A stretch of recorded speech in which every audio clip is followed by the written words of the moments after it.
Halo semuanya, baik pada Bapak Ibu dosen maupun teman-teman yang sedang menonton video ini. Perkenalkan kami dari kelompok 8, seksi 2, Design Thinking di semester 124. Dan pada kesempatan kali ini, kami akan mempresentasikan hasil dari proyek Design Thinking kami yang berjudul Pengaruh Tren Fashion melalui Thrifting terhadap keberlangsungan industri tekstil lokal. Dan sebelumnya perkenalkan dengan saya sendiri, Hilda Korea, selaku Ketua Kelompok 8, Seksi 2. Dan bersama anggota saya lainnya ada Deswita Anggun Maharani, Cantika Iva Ashari, Safaatul Usma Sabil, Safika Usma Kalila, dan saya sendiri tadi. Oke, baik, di sini saya Deswita Anggun akan menjelaskan tahapan dari awal design thinking, yaitu tahapan empathize. Nah, jadi proyek kita itu kan berjudul Pengaruh Tren Fashion melalui Thrifting terhadap keberlangsungan industri tekstil lokal. Meningkatnya minat terhadap pakaian bekas berdampak pada menurunnya minat beli terhadap produk baru dari industri tekstil lokal. Nah, di sini saya akan menjelaskan latar belakang dari proyek kami. Nah, jadi industri tekstil dan fashion lokal saat ini kan sedang menghadapi tantangan yang signifikan ya akibat maraknya tren thrifting. Tren thrifting itu apa? Yaitu perdagangan pakaian bekas atau impor dari luar negeri dengan harga yang lebih murah pastinya dari produk lokal. Nah, fenomena ini atau fenomena thrifting ini telah mengubah pola konsumsi generasi muda yang cenderung memilih pakaian thrift karena yang tadi saya sebutkan harga lebih murah dan modelnya tuh lebih beragam daripada produk lokal yang itu aja dan harganya lebih mahal. Lalu tujuan dari proyek yang sedang kami jalankan ada 3 tujuan utama kami. Yang pertama yaitu mengatasi masalah penumpukan destock atau stok yang tidak terjual pada pelaku industri tekstil lokal melalui metode rework atau upcycle. Lalu yang kedua ada menciptakan produk fashion yang memiliki nilai unik, eksklusif, dan relevan dengan gaya hidup Gen Z atau remaja. Lalu yang ketiga, memberikan solusi ekonomi bagi para pelaku UMKM untuk mempertahankan bisnis atau keberlangsungan di tengah dominasi tren thrifting. Lalu ada manfaat dari proyek ini, ada 3 juga. Kami membagi 3 manfaat, yaitu dari bagi pelaku UMKM, bagi konsumen, dan bagi lingkungan. Kita mulai dari bagi pelaku UMKM, yaitu untuk membantu mengurangi kerugian akibat stok yang tidak terjual atau destock dan menyediakan strategi baru dalam pemasaran produk yang lebih kompetitif.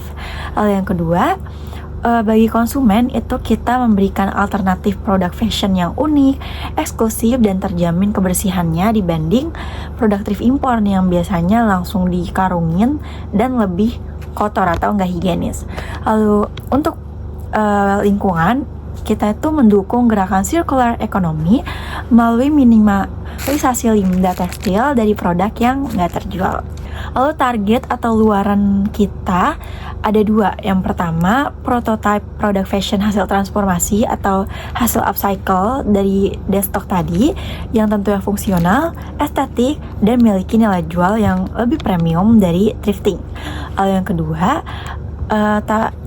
target atau luaran kita adalah dokumentasi model bisnis transformasi produk yang dapat diaplikasikan secara luas oleh pelaku UMKM di hampir seluruh Indonesia. Nah, masuk ke dalam prinsip pencapaian dari proyek kita, yaitu dibagi menjadi 4. Ada prinsip kolaboratif, prinsip iteratif, prinsip kreatif pastinya, dan yang terakhir adalah prinsip eksperimental. Target keunggulan kita ada 4. Target keunggulan produk kita ada 4. Yang pertama ada eksklusivitas yang tinggi, ekonomis dan efisien, adaptabilitas tren. Lalu yang keempat atau yang terakhir yaitu keberlanjutan sirkular yang tadi udah aku sebutin. Nah, landasan teori dari proyek kita udah pasti ada 3 nih. Yang pertama pastinya design thinking, yang kedua circular economy dan sustainable fashion, dan yang terakhir adalah upcycling dan value proposition. Nah, untuk metode pengumpulan data, kita itu memakai tahapan wawancara. Nah, narasumber kita di tahap empathize itu ada 2. Yang pertama ada Ibu Rianti sebagai pelaku industri fashion lokal, lalu yang kedua ada Kak Lilis sebagai konsumen atau pembeli barang thriftingnya. Jadi kita memiliki 2 sudut pandang, yaitu dari pelaku, dari penjual, dan dari pecinta thriftnya. Nah, kesimpulan dari permasalahan kita adalah ada 3. untuk pelaku UMKM, kita itu ingin membantu mengurangi kerugian akibat destock. Lalu untuk konsumen itu memberikan alternatif produk fashion yang bisa bersaing dengan thrift. Lalu yang untuk lingkungan adalah meminimalisasi limbah tekstil dari produk yang nggak terjual atau destock tadi. Oke, tahapan selanjutnya ada Divan yang akan dilanjutkan oleh teman saya. Terima kasih. Masuk ke materi isu dan fenomena thrifting. Fenomena thrifting atau perdagangan pakaian bekas impor kini jadi tantangan paling serius untuk industri tekstil dalam negeri. Meskipun pemerintah sudah mengeluarkan larangan resmi melalui berbagai regulasi, faktanya, ketersediaan barang thrift yang melimpah di pasar tetap memicu ketimpangan harga yang sangat tajam. Kondisi ini membuat produk baru dari industri lokal kita jadi sangat sulit bersaing secara ekonomi, karena selisih harga yang terlalu jauh antara barang baru dan barang bekas.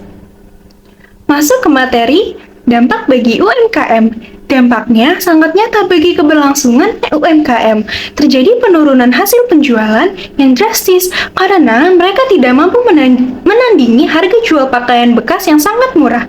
Resiko penghentian produksi dan pengurangan tenaga kerja juga mengintai karena penumpukan stok barang yang tidak terjual di gudang para pelaku usaha. Ditambah lagi, ada pergeseran kebiasaan konsumen, khususnya generasi muda yang lebih memilih produk luar negeri bekas daripada mendukung keberlangsungan industri fashion nasional. Selanjutnya, masuk ke landasan masalah dead stock. Mari kita bedah. Banyak sekali produk fashion lokal yang tidak habis terjual di pasaran, sehingga menjadi dead stock. Dead stock ini bukan cuma tumpukan baju, tetapi menyebabkan modal usaha tertahan, biaya penyimpanan dan meningkat, dan potensi kerugian perusahaan semakin membesar. Kalau produk ini tidak dimanfaatkan kembali, maka produk tersebut akan berakhir menjadi limbah tekstil yang mencemari lingkungan. Selanjutnya masuk ke persaingan thrift versus upcycling. Tren thrifting membuat banyak konsumen, terutama Gen Z, lebih memilih pakaian bekas berkualitas dengan harga lebih murah, tapi disinilah peluang muncul. Gen Z sebenarnya sangat menyukai produk yang unik, memiliki cerita, dan lebih ramah lingkungan. Upcycling bisa menjadi solusi kunci untuk mengubah dead stock menjadi produk baru dengan nilai jual yang jauh lebih tinggi, sehingga brand lokal tidak perlu lagi perang dengan harga, tapi perang dengan kualitas dan kreativitas. Lalu, masuk ke materi rumusan masalah. Kita fokus pada 3 hal utama. Yang pertama, bagaimana cara mengurangi penumpukan dead stock pada brand fashion lokal tanpa menambah limbah tekstil. Lalu yang kedua, bagaimana cara menciptakan produk upcycle yang memiliki nilai jual lebih tinggi agar mampu bersaing dengan produk thrift. Yang ketiga, bagaimana merancang koleksi fashion hasil upcycling yang menarik minat Gen Z melalui desain yang unik, estetik, dan ramah lingkungan. Lalu kita lanjut ke target pengguna Gen Z. Fokus kita adalah Gen Z shoppers. Mereka adalah anak muda yang sangat peduli dengan penampilan. Mereka ingin tampil modis dengan baju unik yang punya nilai estetika tinggi dan ramah lingkungan. Tapi mereka juga sangat sensitif dengan harga, sehingga mereka tetap mencari sesuatu yang pas di kantong mahasiswa, namun tetap memberikan kebanggaan saat dipakai. Selanjutnya ada point of view, the insight. Jadi, insight ini tuh penting yang kita temuin dalam motivasi utama anak muda membeli pakaian bukan hanya soal harga, melainkan pencarian identitas dan keunikan gaya. Jadi, industri lokal seringkali kalah karena hanya fokus pada kualitas kain, namun kurang memberikan kesan eksklusif atau beda dari yang lain seperti yang ditawarkan oleh barang thrift. Pelaku industri tekstil lokal memerlukan cara untuk menunjukkan nilai unik dan sisi eksklusif dari produk mereka, guna mengatasi persaingan harga dari tren thrifting yang saat ini mendominasi gaya hidup anak muda. Lalu selanjutnya kita masuk ke problem statement. Jadi sebagai penutup di tahap define inilah problem statement kita. Bagaimana pelaku industri tekstil lokal atau UMKM dapat menciptakan produk yang memiliki nilai unik, eksklusif, dan relevan dengan gaya anak muda agar mampu bersaing dengan trend thrifting yang menawarkan harga murah dan variasi produk yang sangat beragam. Untuk materi selanjutnya akan dipaparkan oleh rekan saya. Terima kasih.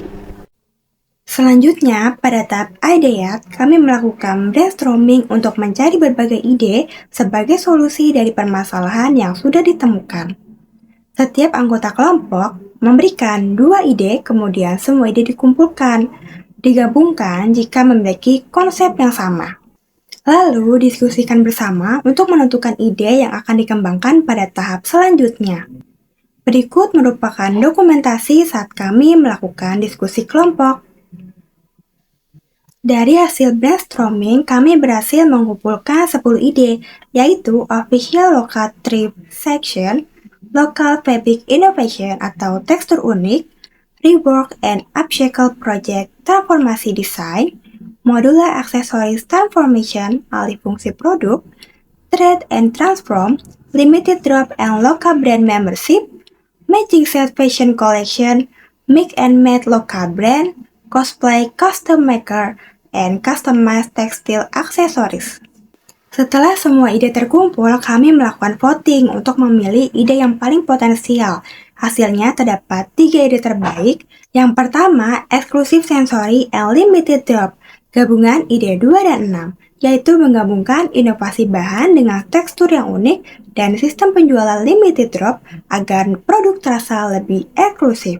Yang kedua ada Niche Market Costume Maker, gabungan dari ide 2 dan 9, yaitu membuat kostum khusus seperti cosplay atau idol menggunakan bahan tekstil eksperimental dengan sistem made to order.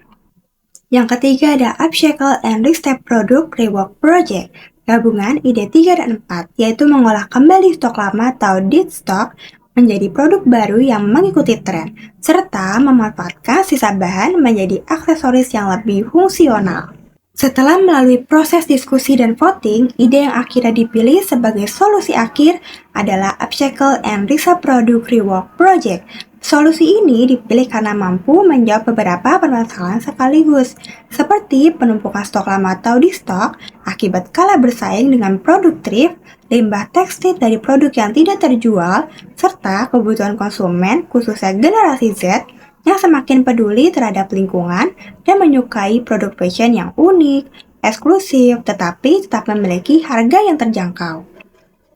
Jadi di sini saya akan menjelaskan apa sih keunggulan dari ide yang telah terpilih oleh kami. Nah, jadi yang pertama yaitu ada mengenai ekonomis dan efisiensinya. Jadi biaya produksi yang kami gunakan itu rendah, sangat rendah, karena pastinya kami memanfaatkan material dead stock ataupun yang sudah ada pada industri lokal tersebut. Jadi bisa dibilang lebih unggul juga daripada untuk menciptakan produk yang baru ataupun sistem custom yang memerlukan waktu riset yang lama pasti dan juga modal yang lebih besar. Lalu yang kedua ada keunggulan di eksklusivitas yang tinggi. Jadi kami itu menghasilkan produk one of a kind yang autentik dan tidak dapat direplikasi. Lebih unggul dari produk massal yang pasti ya, ataupun thrift, karena kan setiap produk yang kami buat itu memiliki transformasi detail yang lebih unik, gitu ya, dan memberikan nilai prestis tersendiri bagi untuk si pengguna yang membeli produk kami ini.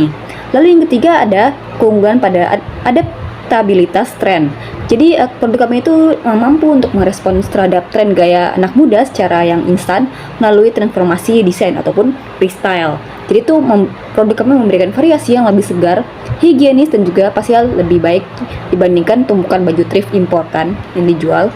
Lalu yang terakhir ada mengenai keberlanjutan secara sirkular. Jadi untuk produk ide kami itu untuk meminimalisir material yang terbuang, karena jika tidak bisa didesain ulang menjadi baju dialihkan, maka perca itu bisa dialihkan fungsinya untuk menjadi produk yang memiliki utilitas seperti pouch ataupun tas. Dan ide ini kami itu mendukung gerakan sirkular ekonomi yang lebih nyata pasti dibanding terhadap sistem membership biasa. Lalu di sini ada tahap prototype secara low fidelity. Nah, jadi setelah kami tadi memiliki solusi final, yaitu adalah project secara rework ataupun mendesain ulang terpilih, disertai dengan tadi penjelasan keunggulan yang telah saya jelaskan, kami langsung memulai terhadap tahap prototype ini dengan hasil berupa yang pertama itu ada berupa rancangan visual produk kami. Jadi sebelum produk langsung nih, kami membuat rancangan dulu pastinya nih, bisa dilihat gambar pada slide berikut. Memberikan gambaran lebih jelas nih tentang ide kami dan bagaimana sih untuk rancangan untuk dibuatnya produk ini. Jadi yang pertama dimulai dengan mencari referensi produk tadi, lalu kami mengumpulkan ide tersebut, ide-ide produk tadi, lalu dengan melakukan visualisasi melalui gambar tersebut dengan gambar di secara paper base, jadi di kertas. Lalu yang kedua di sini ada tahap prototype yang might fidelity. Jadi yang kedua kami pasti melakukan rencana bagaimana sih produk itu dapat dibuat dengan tahap visualisasi yang kedua nih. Jadi di sini ada gambar baju dasar dan baju dasar 2 sebelum hasilnya baju-baju dasar tersebut digabungkan untuk menjadi hasil produk yang ada di bawahnya. Nah, jadi untuk baju dasar 1 dan 2 ini tuh merupakan bisa dibilang gambaran jika produk di industri lokal yang ada di deadstock itu. Jadi ini tuh bisa digambarkan sebagai produk deadstock tersebut yang kami gunakan. Nah, lalu kedua produk deadstock tersebut, pakaian-pakaian baju ini tuh digunakan nih, dipotong-potong bahannya, lalu dijahit kembali untuk membuat baju seperti yang pada di desain di bawahnya. Lalu selanjutnya di sini ada tahap prototype yang high fidelity, dan di sini pertama ada produk yang main produk. Nah, jadi final look secara produk kita ini tuh terinspirasi dari tema cherry pie ataupun pie cherry gitu ya. Yang kami tuh di sini memadukan nuansa yang manis, klasik dan juga feminim dengan kombinasi warna yaitu warna merah marun dan juga butter yellow. Jadi kuning mentega begitu ya. Nah, jadi produk ini dibuat tadi itu menggunakan bahan katun dari 2 potongan pakaian dasar tadi yang sudah dibilang, dipotong-potong, disusun ulang dan dijahit kembali menjadi satu desain yang baru, seperti yang yang digambarkan pada di slides ini. Lalu kami tambahkan dengan detail berupa ruffles yang bisa dilihat di sisi-sisinya, seperti kayak ada di lengan maupun di area leher kotaknya. Dan itu memberikan dimensi serta tampilan yang lebih unik pasti ya kan. Jadi hasil upcycling ini tuh tidak hanya untuk menciptakan produk dengan nilai estetika yang tinggi juga, tetapi juga untuk meningkatkan nilai jual pasti ya kan, nilai jual dari stok tadi yang bisa menjadi koleksi fashion yang lebih menarik pasti ya dong untuk target pengguna kita, yaitu generasi muda Z, yang pastinya mereka tuh lebih menyukai gaya seperti ada gaya vintage, playful, dan juga pastinya tuh produk yang lebih ramah lingkungan dong. Di sini ada outers, yaitu selain produk utama, tim juga mengembangkan beberapa aksesoris hasil upcycle berupa outer, obi belt, dan thin miniskirt sebagai pelengkap styling dengan masih menggunakan tema cherry pie. Ketiga aksesoris ini dibuat dari sisa potongan bahan katun berwarna merah, marun, dan butter yellow sebagai minimalkan limbah produksi. Outer dirancang dengan detail ruffle pada bagian bahu untuk memberikan tampilan yang lebih statement, sedangkan obi belt berfungsi sebagai aksen yang mempertegas siluet pinggang. T-skirt dibuat dengan model lilit dan ruffles bertumpuk sehingga dan dapat dipadukan dengan berbagai outfit. Selanjutnya ada beberapa dokumentasi ide dan rancangan produk prototype. Di sini kami menyampaikan ide berupa beberapa referensi. Setelah itu kami memvoting ide dari referensi yang kami sampaikan. Di sini ada tahap produk tekstil yang dimana kami melakukan pengujian produk melalui kuesioner online yang dibagikan menggunakan media survei yaitu Google Form. Dimulai dari usia target market responder dan juga beberapa pertanyaan untuk mengetahui apakah produk yang kami buat sudah memenuhi kebutuhan konsumen.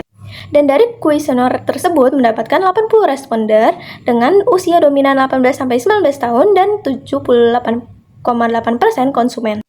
21,3% praktisi fashion. Di sini ada beberapa keunggulan produknya, yaitu daya tarik estetika yang kuat dengan kesan pertama 83,8%. Responder menilai tampilan produk sangat menarik. Karakter desain 85% responder mengakui desain rework ini memiliki karakter yang unik dan kuat. Kualitas dan kenyamanannya terjamin dengan penggunaan bahan katun mendapatkan apresiasi tinggi dengan 71,3%.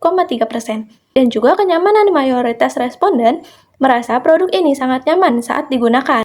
Dan yang terakhir, kepuasan dan potensi dasar penerimaan konsep. Dengan 80% responden tidak menemukan kekurangan berarti, menandakan kematangan konsep upcycle. Minat beli, 70% responden mengatakan sangat berminat untuk memiliki produk ini. Selanjutnya, insight dan action plan, yaitu inklusif ukuran dan penyesuaian detail aksen agar lebih wearable, dan juga action plan dengan menambahkan variasi ukuran dan optimasi efisiensi produksi. Sekian dari presentasi kami dari kelompok 8 seksi 2. Mohon maaf atas kekurangannya selama melaksanakan project desain thinking kami ini. Terima kasih untuk teman-teman semua maupun dosen, Bapak Ibu dosen yang telah menonton video ini. Terima kasih dan sampai jumpa.